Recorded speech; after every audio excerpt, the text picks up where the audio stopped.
Hey, hello everybody. We are the Jib. This is not a normal episode. You can tell because I am not wearing my hat. No, Uh, me and neither. also, I have a T-shirt that instead of being black says "Kosmischer Laufer." Um, Welcome to the Jib Jabs. That's what this is. Here at the Jib, and you're going to hear the whole thing again, even though you heard it the last time. Here at the Jib, we sometimes read about very interesting characters from history who do not fit into our FBI, CIA focus, but we don't think that should stop you from meeting them. Join us on our merry journey through space and time. Our first Jib Jabs was about Lyndon LaRouche, perennial US presidential candidate and radical leftist and far-right cult leader. Our second Jib Jabs was about Juan Pujol Garcia, a Spanish poultry farmer and freelance World War II double agent.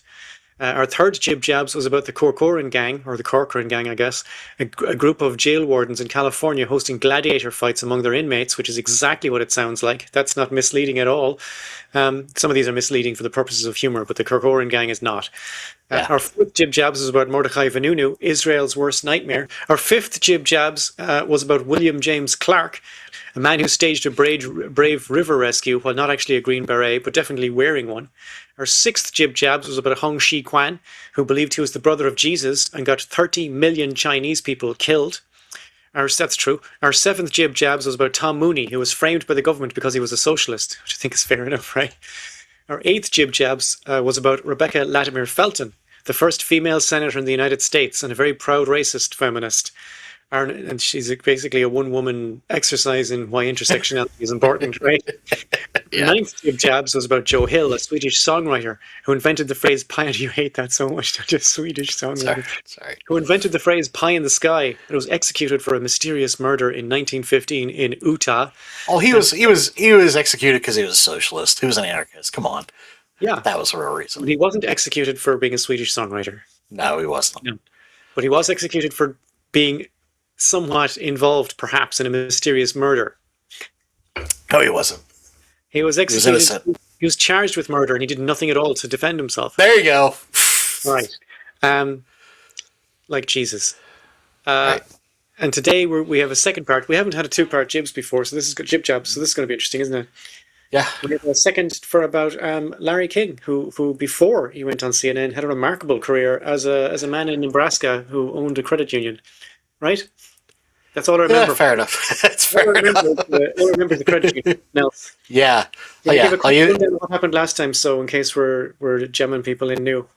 Well, allegedly. And why would you start with part two? I never understand people do that. But so yeah, Larry King was accused of allegedly being part of a nationwide pedophile ring, which also involved Peter Citron, a longtime Omaha Herald columnist, and Alan Baer, who owned some what did he own? Bridals department stores. And there were So multiple witnesses to these guys being at these, let's call them yep, beautiful parties, allegedly, right? right. So again, yeah. So Citron himself was actually charged. So we just had the trial, right? And basically, all three of those guys are like, yeah, they all diddled some kids, but they didn't diddle kids that are saying that got diddled by them.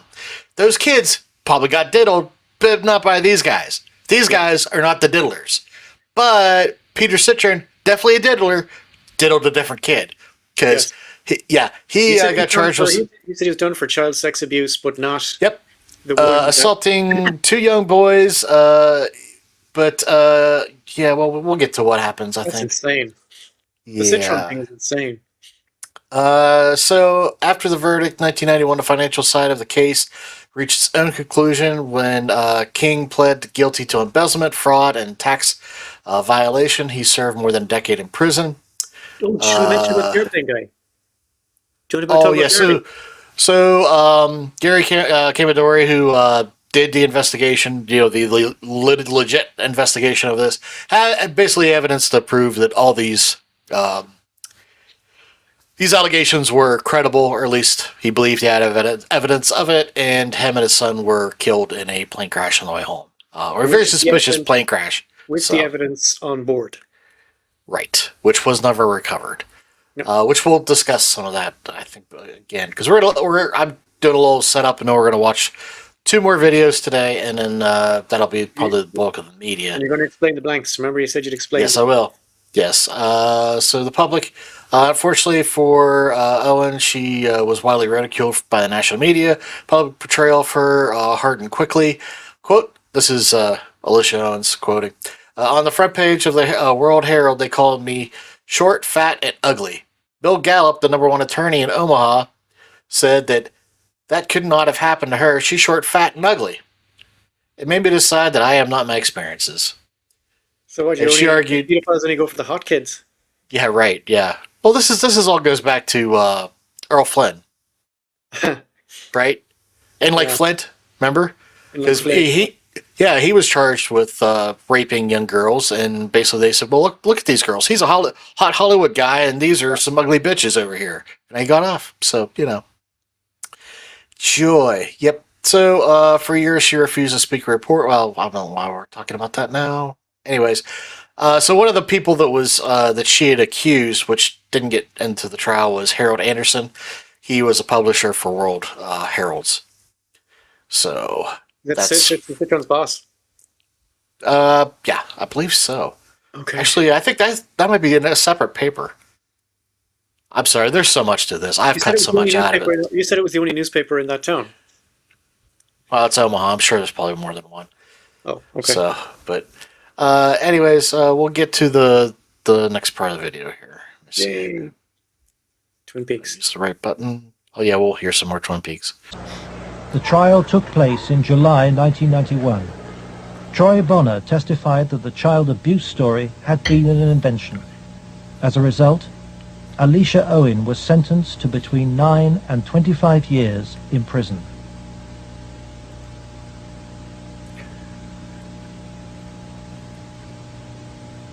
I can't find a case in the history of this country where some kid got sentenced to 25 or 30 years in prison for something like this.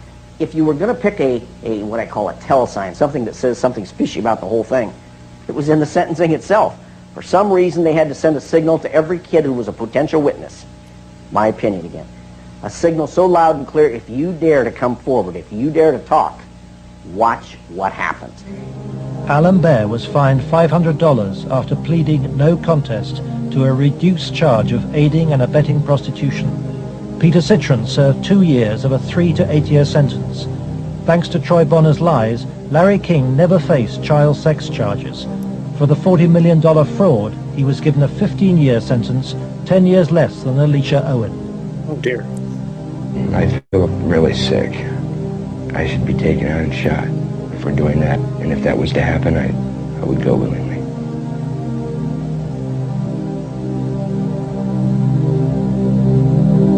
I said, you have to consider the possibility of some danger to not only your reputation. You recognize that guy? William Colby. Yeah. I don't recognize the look of him, but I recognize his name. Yeah. So Operation Phoenix, pretty much most of the involvement in Vietnam and otherwise. Yeah, he was head of the CIA and stuff. Yep. But I don't know what he looks like. Yep. So I don't believe this is brought up here.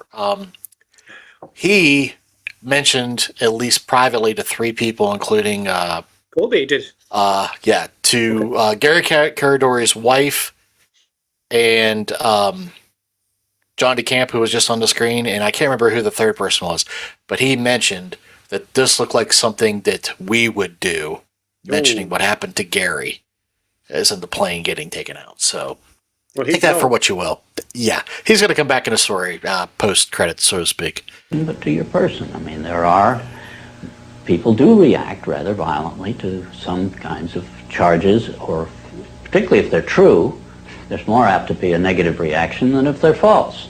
If they're false charges, then they can be reacted to in a normal way by a libel suit or whatever. But if there's truth in it, there can be a danger in that situation. We've seen that happen in other cases. Somebody has a better idea. I want this to go forward and have something done so that all those other kids who a lot worse things have happened to can come forward and see that action can be taken.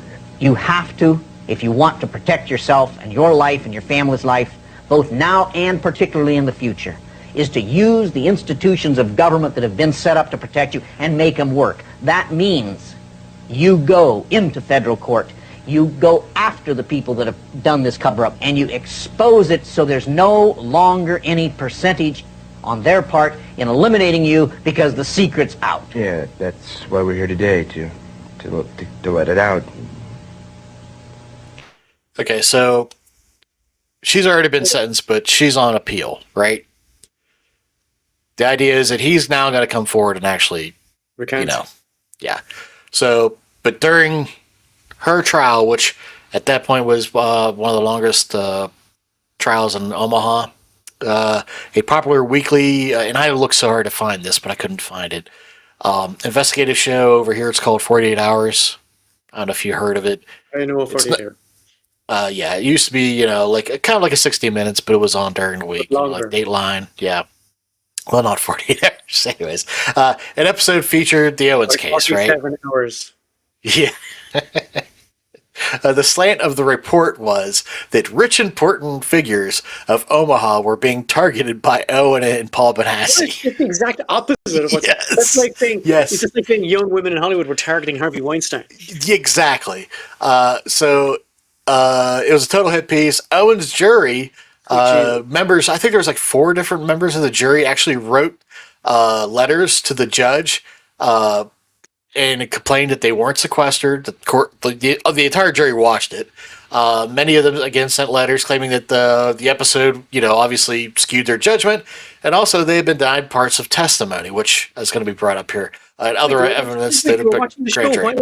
They watched the show while they were in the jury. Well, they weren't sequestered. This went on because you know what I mean. It was on TV.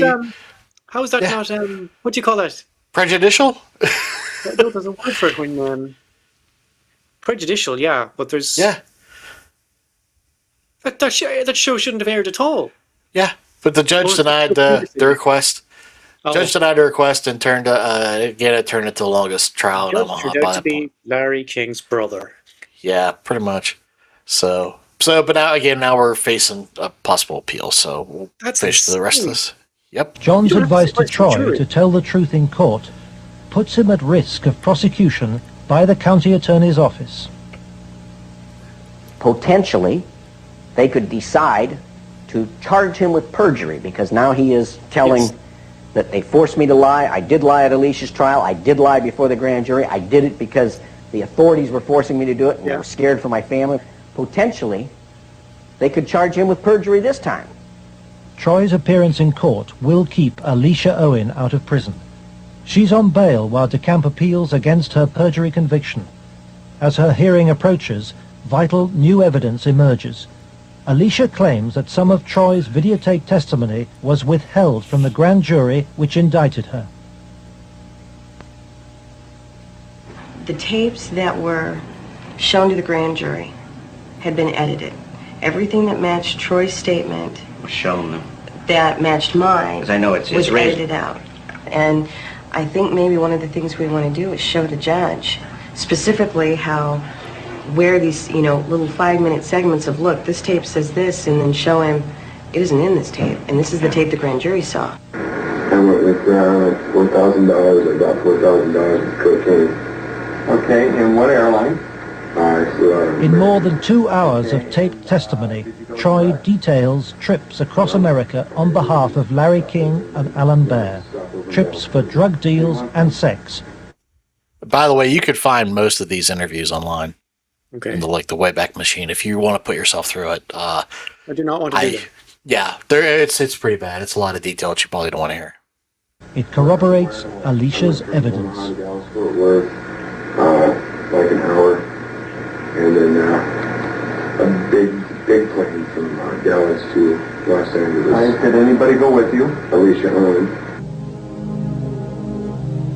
For John DeCamp, this is the proof of the King sex ring for which he has been waiting. Here it is. So to speak, the smoking gun that they could go out and verify, the corroboration. In other words, the linkage to King that was denied. Cover-up. Organized, planned, deliberate cover-up. The courthouse, Wahoo, Nebraska. The hearing begins. Alicia Owen is ready to testify. So is Paul Benassi. But there is no sign of Troy Bonner. DeCamp discovers that Robert Siegler has sent the young man a subpoena. That's a lot Fearing of cocaine. arrest for perjury, Troy has gone What's that? That's a lot of cocaine. into hiding. DeCamp is without his most vital witness. In court, Alicia's case is adjourned. The county attorney's office begins to search for Troy Bonner, but County Attorney Siegler won't say why. To ask you whether you're about to charge Troy Bonner with perjury. Every victim witness who stepped forward in any way, or even was a potential witness that somebody heard about, has either been killed, put in jail under some theory or other, terrified or run out of the state, discredited. Every perpetrator, even the convicted ones, have been treated as conquering heroes. Peter Citron lives in the same house where he abused many of his young victims. Alan Bear lives in the most exclusive part of Omaha. He recently bought a downtown shopping mall. Many of the other abusers named by the children have risen within Nebraska's state government and legal system and within the Republican Party. It's all about the party. Republican Party. Yeah. Pretty fucked up, huh? Oh, yeah. Any comments before I bring up the next video? That guy, they said there was a potential that he would get done for perjury. That kid, Yeah. Troy Bonner, whatever else we say about him, he definitely committed perjury. Yeah. So, like, Yeah, there's no doubt. Maybe he should face the juice for that. I don't know. King's partner was Washington lobbyist Craig Spence. Spence took youngsters, including Bonassi, on private midnight tours of the White House. So you were in the White House then? Yes. Jesus Christ. How did you gain access? Well, I came down with Larry King, but Craig Spence was the one that arranged the trip for us. Are you surprised?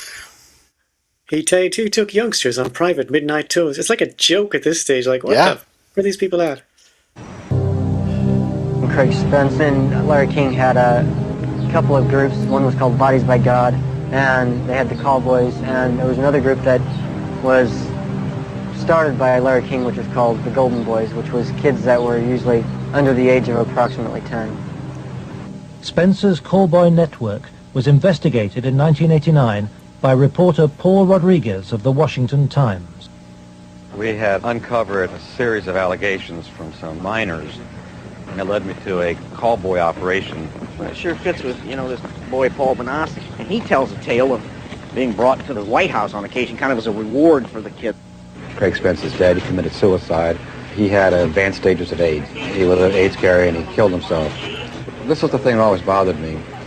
They claimed it was the largest male prostitution ring in the city that they've ever had uncovered. It was $1 million a year minimum. Yeah. And yet they only prosecuted the operator, Henry Vinson, and 3 of his lieutenants, as it were. Mm-hmm. They never went after any of the Johns or the clients. This operation claimed to have clients that ran from the White House to the Capitol Hill to the State House to the churches within the media. Exactly what Paul describes as the people he was with. And a lot of the stuff led there, but we couldn't quite nail it at all cases because, again, to accuse someone of high stature, you've got to be very careful. I understand. We were able to do it through the mother lode was provided us credit card receipts and canceled checks, and then lists of the clients. The prosecutors knew all this stuff. There was approximately 20,000 documents they had. They sealed the entire record by court order. And we've attempted on several occasions to unseal that, and we've been told it'll be a cold day in hell before those records ever get unsealed. And it makes me wonder what's in those records. Yeah. It's beyond belief that... For those that don't recall, that's the chief of Omaha that was also named as a potential offender. That arguably the most powerful person in the world, the President of the United States, in the form of Richard Nixon, could not prevent the investigation of Watergate, or that President Reagan could not prevent the investigation of Iran-Contra, and yet somehow this group of unnamed, unknown, anonymous individuals in Omaha, Nebraska have such power they can control and protect all of these people from being investigated. Those allegations are ridiculous. He's the Republican senator. Well, first of all, No, he was the chief. Oh. Chief of police. in Omaha. Okay, thanks. Nixon did cover up Watergate. Number one. Bush did cover up Iran-Contra, at least officially. And Omaha has successfully covered up this situation. In each case, it was the press that exposed the problem. It wasn't institutions of government. They had been corrupted. They had been compromised. They were the ones doing the cover-up. The Attorney General is now involved. De Camp's evidence has been passed by William Colby to a senior lawyer in the Justice Department. Homosexual inquiry. Yeah. Most VIPs of Reagan Bush. Yeah, that was the Spence case. So actually, that's probably as big as any of this really got. It was, Oh, really? as far That's as like low-level stuff. Yeah. So after so Owens ended up serving 4.5 years in prison. I believe some of the time she was actually put in solitary, which is kind of fucked up. Oh dear. Intervention from State Senator Ernie Chambers, who was also part of the initial investigations of this. He wasn't in the video we saw last week, but he was a different gentleman. Through his intervention, she was granted an educational release and graduated summa cum laude in 2000 with a computer information management. The achievement opened doors academically, but not officially because, background checks. She earned a travel industry due to her mother agency at the time, when few agents were comfortable her making bookings. Within 2 to 3 years, that was the 7th most booked in the United States. So, she kept her life together. You still there? Okay, sorry, did something on the screen there, like you were reconnecting or something. You're good. I've had the most amazing life. I am not a drug addict. I'm not an alcoholic. A pardon would be nice, and there are still things I can't do. I'm convicted felon, but I am going on to have a good life with her. Married, has kids. She does big engagements and stuff. I mean, for what she's gone through, you know what I mean? You gotta be a little happy about that. I mean, yes. I have a poor kid. Poor woman at this point. Yeah. In 1994. Now, this will answer the questions about why the video and why the video looked like it did. Thank you. 1994, a British television company known as Yorkshire Television. Oh, Yorkshire. I said that. Remember last time? Did you? I said that's Yorkshire Television. You said, "Oh no, I'll tell you later," because I recognized the little. Oh, I didn't hear you say that. Okay, cool. Produced a documentary titled "Conspiracy of Silence." The documentary was developed in cooperation with the Discovery Channel. It sought to publicize and explore the allegations of child abuse, exploitation surrounding the Franklin scandal. It was scheduled to air on Discovery in the event it was printed in the TV Guide as a debut slot, right? So it was going to happen. The last minute, however, Discovery Channel pulled it from broadcast without reason. It is believed that the legal and political pressures were responsible. Suppression of the documentary is one of the most talked about points for those who believe that the scandal is in fact a large-scale cover-up. So somehow the documentary, like the raw footage, like what you just saw parts of, ended up on the internet. So that's why we have what we have of it. So I'm assuming whoever pulled it wasn't able to get all the video. That's why it is like it is. Now there's some things that were left out of the film. DeCamp did kind of mention that, a lot of people have died. Obviously, we know about Kamadori. At least 16 people connected to the scandal have died. Some in mysterious... Yep. This thing was supposed to go out on the Discovery Channel. Uh-huh.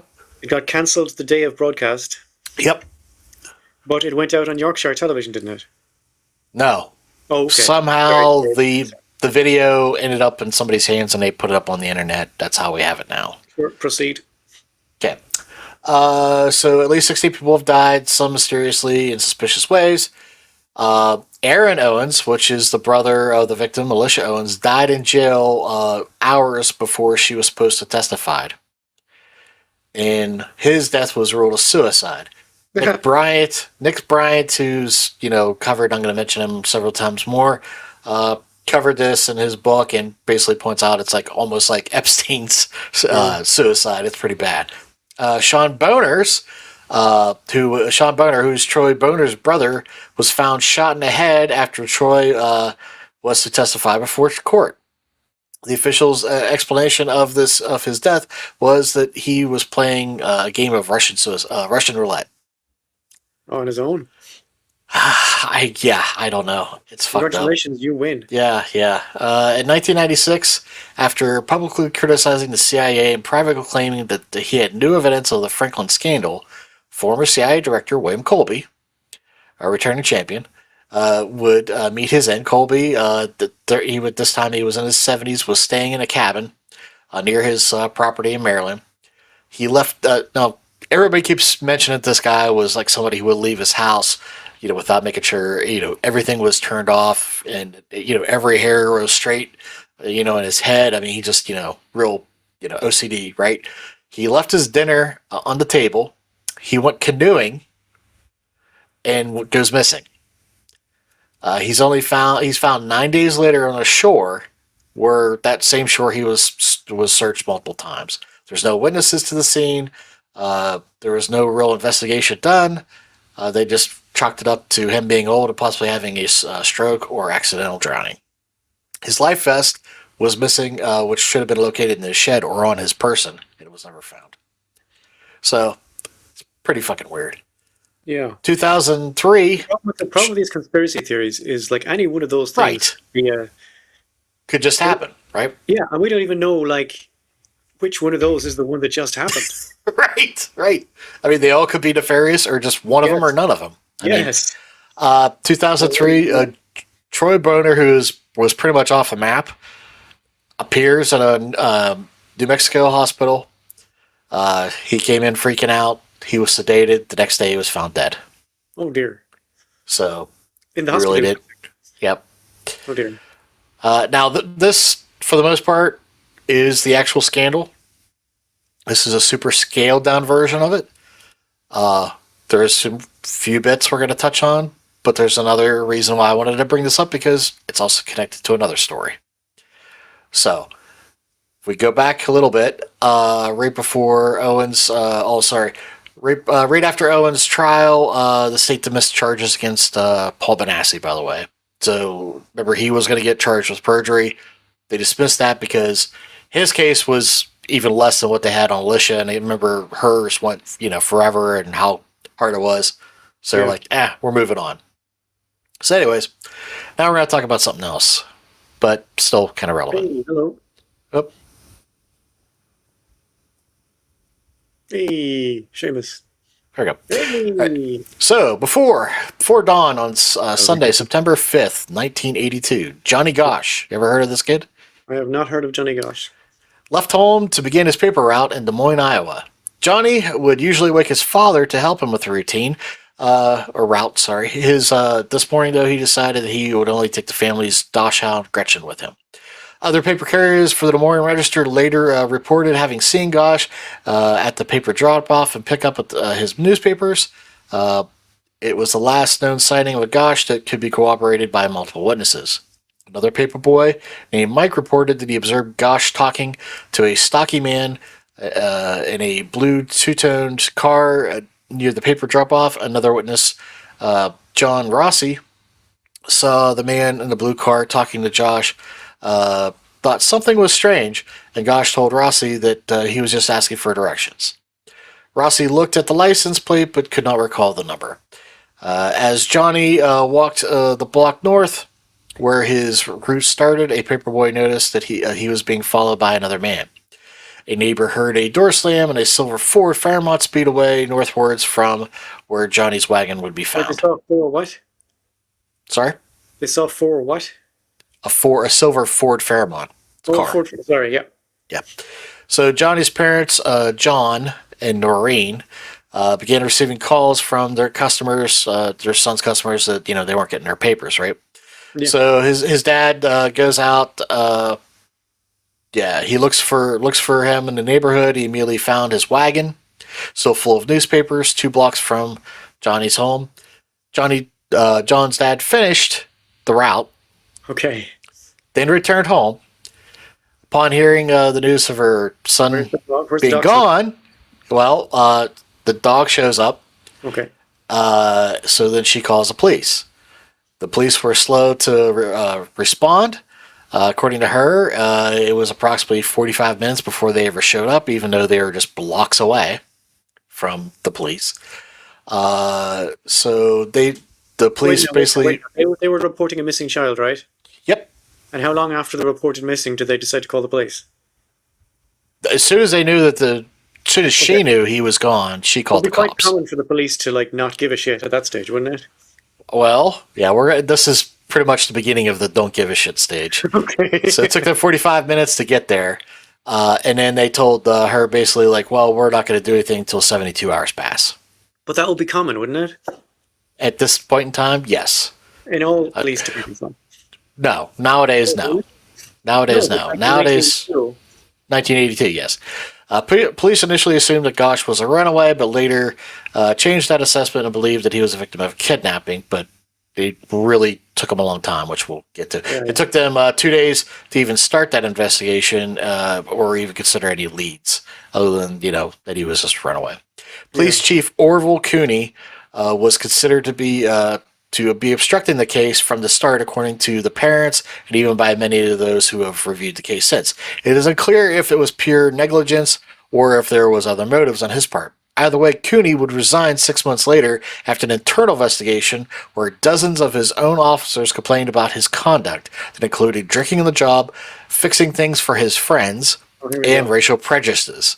Oh, dear. He was never charged with any of those things. The powers that be basically said, he didn't do anything wrong, but you know how that goes. Yeah. The FBI's involvement in the case did not seem to improve in the investigation. Shocker. Feeling that things had never got off the ground, and the Gosches started their own large campaign of their own, hiring private investigators, psychics even, doing press meetings, and putting out flyers, which we're going to look at a flyer now. So that's a flyer that the parents put out. Quote, this is Johnny's mom, Noreen.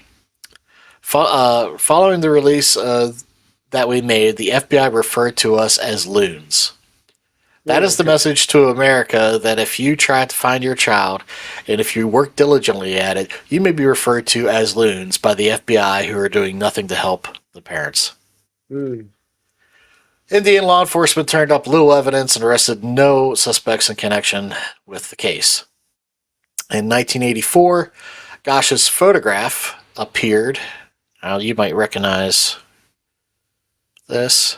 His photograph appeared on milk cartons across Des Moines. Okay. It was one of the first missing children who disappeared to be publicly displayed this way. So this kind of helped start the actual. It's 1984. Juanita's missing as well. Yeah, she is. Yeah. So, why am I bringing this up? And in 1989, Paul Benassi came forward to admit to a psychiatrist that he helped abduct Iowa newspaper boy Johnny Gosch. What? He just said claimed. Yep. He claimed that there was an organized ring of pedophiles. This is the same guy. Oh, fuck me. Really? Yeah. Come on, man. Ring of pedophiles in Omaha that abducts children and forces them into a life of pornography, prostitution, in some cases auction off their children to clients for sex. But this was in Iowa. This was in Iowa, right. How far is Iowa from Nebraska? I can't picture it in my head. About 100 some miles. It's not far, far. but not too far. Okay. Benassy's attorney, John DeCamp, who we've talked, saw quite a bit of, phoned the Gosches with the story. Yeah. The Gosch's private investigator, Roy Stevens, spent 2 years trying to disprove Benassy's claim.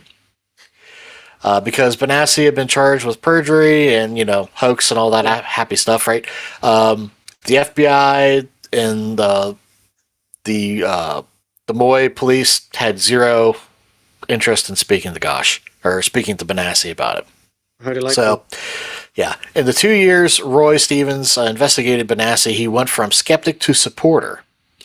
And some of Benassy's stories and evidence uncovered, or, here's a very, very long quote from this Roy Stevens. Hit me. Quote, Emilio is the ringleader of the organization who ordered the abductions and sells the children to pedophiles. Benassi claimed Emilio was the man in the Ford Fairmont. asking for directions. Tony, used as a driver, remarkably, he's been identified in another child abduction case across the country, including Michaela Joy Garrett, who disappeared in November 1988 from a home in Hayward, California. The night before Johnny's abduction, Benassi saw a man bring photos of a young boy to Amelia, which, if I don't explain that part, ask me why in a minute, okay? He says one was of Johnny Gosch. Noreen Gosch remembered, yes, okay, this is going to explain it. Noreen Gosch remembered that a neighbor noticed a woman taking pictures of Johnny 3 months before his abduction. And it was also California plates on that car. Okay. So, interesting was the neighbor saw... Right. And saw the pictures matching the exact background described by Benassi in the photo that he was in. Mike was a boy who Benassi claims was sent with him in the back seat of the car that Amelia was driving that day of the abduction.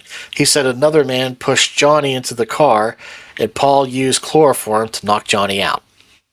Benassi said that they were taken to a farmhouse in Sioux City, Iowa, where he was made to sexually abuse Johnny. Photos were taken. Emilio entered the room and told Benassi and Mike to undress Johnny. Emilio had a buyer who wanted to see photos of the boy doing things to others. Eventually, the buyer arrived, looked at the photos, paid $35,000, took Johnny to Colorado. Charlie ran the farm in Sioux City. Benassi said Roy Stevens actually located a Chuck he believes is Charlie, and found people who said that Chuck that were similar to what Benassi said about this Charlie. The Colonel was a man who Benassi said ran a ranch in Colorado. Benassi said the last time he saw Johnny was back in 1986 at this ranch. Johnny, whose hair was now dyed black and was renamed Mark, had attempted to run away. And when they caught him, they branded Johnny on his right buttock like a piece of livestock. What do you think about that? I think that's delightful. Do you think it's bullshit or you think it's real? What do you think so far? It's hard to tell. Like, Benassi is already in trouble. Right. October 91, Noreen... That would be bullshit, but like, given the stuff that we know definitely happened in that context, I don't know. Yeah. So, and I left this out of the script. There's so much I've left out of this because it's just so much. But there are some things about the abduction that his dad doesn't sound good on. We already touched about him finishing the route. This other thing. So that's weird. Remember? Right? Yeah. Right. John DeCamp contacted them, right?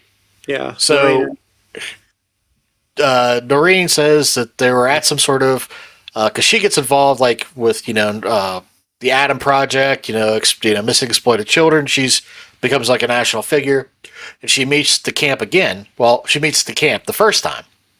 He says, "Oh yeah, I remember talking to you when you and your husband came and talked to Paul Benassi." And she's like, "What the fuck are you talking about?" So he brings over his wife, and his wife's like, "No, that's not the woman that was with John Gosch." So apparently her husband already talked to Paul at one point. What you talking about, Willis? Exactly. I don't know. He fucking found another woman somewhere. They end up splitting up over a lot of things, money and possibly she's definitely thrown some shade that she's concerned that there may be something going on there. I don't know. Again, this thing is so fucked up. Anyways, at night in October 91, she goes and she meets Benassi face to face. Paul doesn't know she's coming, right? She said Paul described to her things about Johnny that had never been released on the press. That Johnny Gosch had a stutter when he had taken yoga, and when he gets upset. He also had, so there was one birthmark that they released. He also had bit his tongue, which never was released, and that he had a mark from when he was burned on his leg. Paul Benassi knew all that. Okay. In a bizarre coincidence, that summer a friend of Gosch's was in a Denver restaurant and noticed painting on the bathroom wall in bright red nail polish. Johnny Gosch was here. Roy Stevens, the investigator, showed a series of photos, including a Mexican restaurant, to Benassi. Without prompting him, Benassi identified that restaurant and recalled how Johnny and Mike were in the bathroom and that Johnny wrote, "Johnny Gosch was here" on the wall. Okay. So, Benassi even produced a letter from his friend Mike mentioning how JG wrote on the bathroom wall in a Mexican restaurant and red nail polish. 1992, America's Most Wanted aired the Johnny Gosch story, which helped the help of Paul Benassi. Several composite sketches were drawn from principal people involved in the pedophile ring. The FBI attempted to kill the story. No reason was given why, but they asked them not to air it, but they went ahead. After the show, Noreen received a 14-page letter from a boy named Jimmy, who said that the same man who abducted her son abducted him, and that Johnny was still alive. Noreen said that he knew personal details about her son that had never been released, and she believes him. America's Most Wanted aired a series of interviews with Jimmy in 1993, in which Jimmy talked about his friendship with Johnny. He said that he made a blood oath to protect each other and trust each other. Jimmy said that it was Johnny that was at the ranch in Colorado for 4 years, which, remember Paul had already mentioned about that. That when Jimmy was overheard talking about escaping, he was two-branded, and Jimmy lifted his pant leg and showed a large brand on his leg, much like what Paul Benassi described that Johnny had. Okay, so this is all hanging together then. Yeah, Johnny later met Noreen and John Gosch, the dad, gave them a diary they kept of his life, including several memories of Johnny, where Johnny mentioned about being a paper boy, that he wrote that he had 37 customers, and he was very proud of winning a local paperboy competition and won a free airline ticket. Noreen said that all this was true and that nobody, this wasn't in the papers. American Most Wanted producers took Paul Benassi to Colorado to attempt to find the Colonel's Ranch, where the boys were being held, outside of Buena Vista. Benassi recognized the piece of property. He physically reacted whenever they walked up the door, began crying uncontrollably. I tried to find this video, I couldn't find it. Paul showed American Most Wanted the secret underground chamber where he says that the children were put in case authorities came. Paul said that some of the boys were placed with blindfolds in the form of punishment. Now, in this piece, they said that the owner of the ranch had disappeared months before this. Nick Bryan has followed up on this because they used to say it's a prison guard. Well, he found out that this guy actually has a previous past for being a pedophile too. So he's not the colonel though. So just to put that out there. Paul Benassi sued Lawrence King. During the trial, Noreen Gosch testifies on Paul's behalf. She is asked while she's on the stand if she had seen her son since he had been abducted. And she said yes. According to Noreen, in March 1997, she was awakened at 2:30 a.m. by a knock at the door at her apartment because by now her and John are divorced. Noreen said she immediately recognized him. When she opened the door, his shirt revealed the birthmark on his chest. During their brief meeting, Noreen claims that Johnny confirmed some of the things that Paul had stated about his abduction. He claimed that he aged out of being useful to those that had him and that he was on the run since. Johnny would not stay, as he claimed that he was still, in fear of his life from those who'd been trafficked. He also had somebody with them who wouldn't speak and kind of seemed to defer to that person, when it was time to go. I suppose that's the last time he saw her. February 14th, 1999, Paul Benassi wins a judgment of $1 million against Lawrence King. John DeCamp, who represented Benassi in the lawsuit against King, and then also King appealed in 2000, but would drop the appeal. To date, he has only paid $40 in the $1 million suit. So, April 10th, 2001, Lawrence King was released from prison after serving less than 10 years of his 15-year sentence. Since being released, King has secured several jobs that would get him access to children. Yay. Thanks again to the efforts of author Nick Bryant and others, these jobs did not last long, as calls would be flooded into those places, explaining to them, what was going on with this piece of shit. In the end, no one was charged for any of the deaths related to the case, and the primary alleged offenders of abuse never faced justice. And that's what I got for the Franklin scandal. What do you think? Do you think it's all tinfoil hat shit, or do you think there's something there? It's fucking weird. But you've said things there that are objectively verifying pieces of evidence.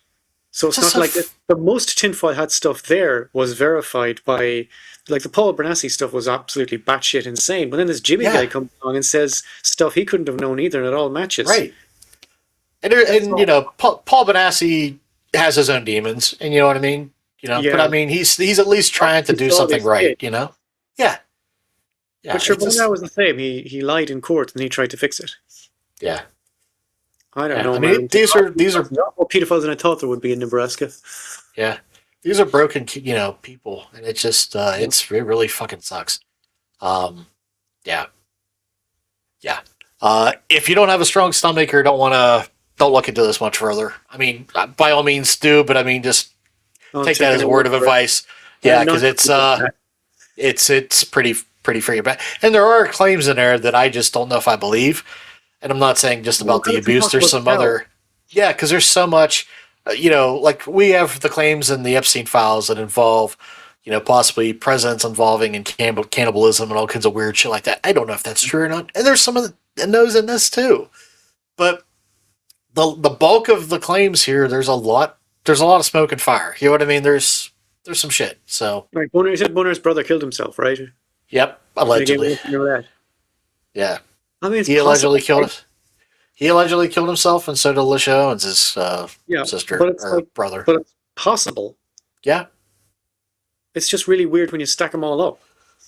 And the timing of them, it all, just about the time they're getting to walk into court. Yeah, it's like, come on, I don't know, man. It's fucked up. I don't know what to think of it. It looks like that whatever's going to come out about it has already come out. Like, I don't think there's going to be any more major breaks in there. No, unfortunately, I don't think so either. Bernassi was a big lead, wasn't he? Yeah, and I mean, look where we're at with Epstein now. There's still we're not even like a percent, or it's like 2% of the files. I mean, it's so minimal, and the stuff that we have is so fucking damning, and nothing's been done. That's and that's what's disheartening. We're all these guys obviously thought in Nebraska, they thought that if the news came out that there were all a gang of pedophiles, that it would go badly for them PR wise, and now we know it wouldn't make a difference. No, it doesn't. No. It'll be fine. Yeah. Who's the new swim coach? Larry King. Fantastic. Isn't he the guy who's like the pedophile? Yeah, don't worry, it's fine. Oh, okay. Yeah. Yeah. I called the FBI and they said don't worry about it. So. Yeah, well, I mean, literally, that's what happened in the beginning of this.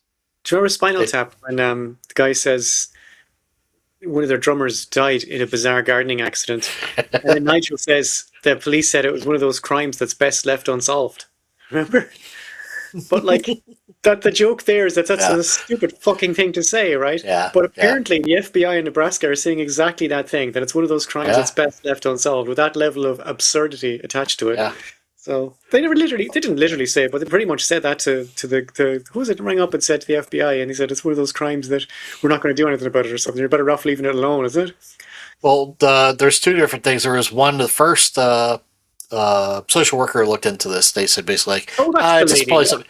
Yeah, maybe just let that go. It's probably not something you want to look into. These crimes is best left unsolved. Yeah, right? and then the senators who said something about that the chief of police was implicated, and then they lost their shit on him. It was like, well, you got a problem with him. You got a problem with the FBI. It's like, what the fuck, man? We're trying to solve crime. That's what we're for. Like, yeah, apparently not. What the fuck, man? Disturbing. Yeah, I honestly didn't know what to make of this. I mean, I kept on like trying to dismiss it.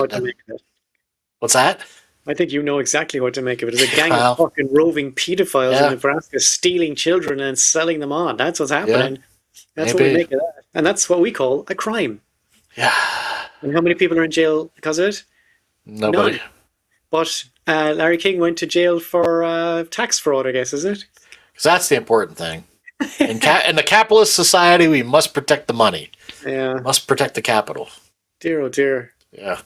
What a crazy story. What a crazy time. Yep. So yeah, that's what we got.